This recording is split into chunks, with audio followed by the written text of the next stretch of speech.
દિવાળી પહેલા જ કોની દિવાળી સુધરી જશે, કોને મળશે પાવર પદ? ગુજરાત સરકારના મંત્રીમંડળનું વિસ્તરણ થવા જઈ રહ્યું છે। દિવાળી પહેલા સરકારમાં ઘણા નવા ચહેરાઓ જોવા મળશે। અત્યારના કેટલાક ચહેરાઓ માત્ર ધારાસભ્ય જ રહી જશે। જી હા, Zee24 કલાક પાસે એક્સક્લુઝિવ જાણકારી આવી। મંત્રીમંડળના વિસ્તરણમાં ઘણા સ્ફોટક નામ પણ સામે આવી રહ્યા છે। તો કોની થશે એન્ટ્રી, કોની થશે એક્ઝિટ, કયા કયા નામો છે, કોની ચર્ચા છે, શું થઈ રહ્યું છે અને ક્યારે વિસ્તરણ થશે, કોના પર મહોર વાગશે, શું થઈ રહ્યું છે, આવો જોઈએ, જાણીએ, સમજીએ।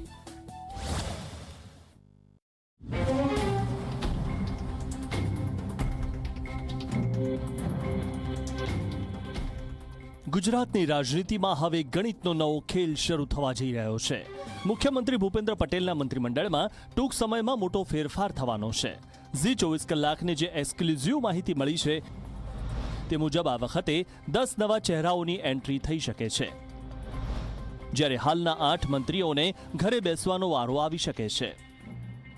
આખરે મુખ્યમંત્રી ભૂપેન્દ્ર પટેલની સરકારના મંત્રીમંડળમાં મોટા પ્રમાણમાં ફેરબદલ થવાનું નક્કી થઈ ચૂક્યું છે। સ્વાભાવિક છે કે પ્રદેશ પ્રમુખ જગદીશ વિશ્વકર્મા બન્યા એ દિવસથી જ આ ચર્ચાનો વિષય હતો કે હવે મંત્રીમંડળનું વિસ્તરણ ક્યારે। સ્વાભાવિક છે કે દિવાળી પહેલાં મંત્રીમંડળનું વિસ્તરણ કરી નાખવાનો નિર્ણય લેવાયો છે। દિલ્હીમાં PM આવાસ ઉપર જે મહત્વપૂર્ણ બેઠક થઈ એનું જો એક તથ્ય કે સ્ટાર કહીએ તો એ મંત્રીમંડળનું વિસ્તરણ દિવાળી પહેલા કરી નાખવાનું નક્કી કરાયું છે।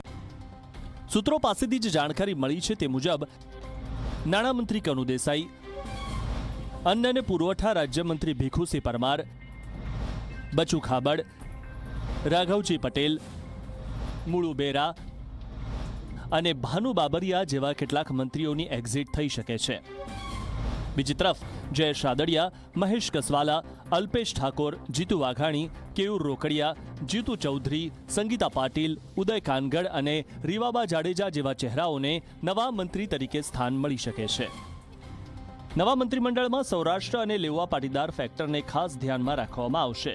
સાથે જ પાટીદાર, OBC, કોળી, SC/ST અને ઉત્તર દક્ષિણ મધ્ય ગુજરાતના સંતુલન પર પણ પાર્ટી ધ્યાન રાખશે।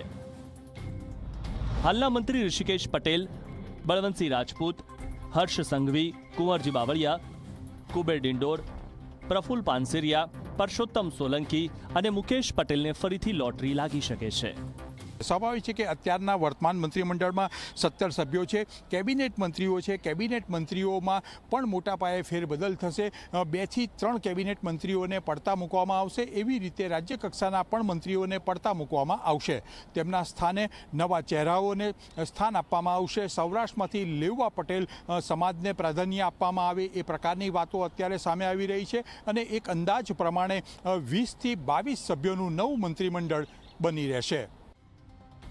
ધનતેરસના શુભ દિવસે નવા મંત્રીઓના શપથ પણ થઈ શકે છે, એટલે કે દિવાળીમાં કોઈ ધારાસભ્યના ઘરે ડબલ ફટાકડા ફૂટશે, મીઠાઈની મીઠાશ પણ બેવડાઈ જશે। હા, પણ કેટલાકના ઘરે સ્ટોક લાવીને રાખેલા ફટાકડા માળીએ ચડાવી દેવા પડે તેવી પણ સ્થિતિ સર્જાઈ શકે છે। સર, મંત્રીમંડળનો જે ફેરફારની શક્યતાઓ બાબતે આપ શું કહેશો? એ મારો વિષય નથી એટલે એના વિશે હું કંઈ નહીં કહી શકું। સર, મંત્રીમંડળનો જે ફેરફારની શક્યતાઓ બાબતે આપ શું કહેશો? એ મારો વિષય નથી એટલે એના વિશે હું કંઈ નહીં કહી શકું। વિસ્તરણની તમામ તૈયારીઓ પૂર્ણ થઈ ગઈ છે। મંત્રીઓનું લિસ્ટ બનીને પણ તૈયાર છે। મંજૂરીની મહોર વાગી ગઈ છે। રાહ માત્ર અધિકારિક જાહેરાતની છે, જે આગામી 1-2 દિવસમાં થઈ જશે। તો કોણ થશે ઇન, કોણ થશે આઉટ, નવું મંત્રીમંડળ કેટલું સંતુલિત બને છે અને કોને મળે છે પાવર પદનો તાજ? Zee24 કલાક સતત જોતા રહેજો।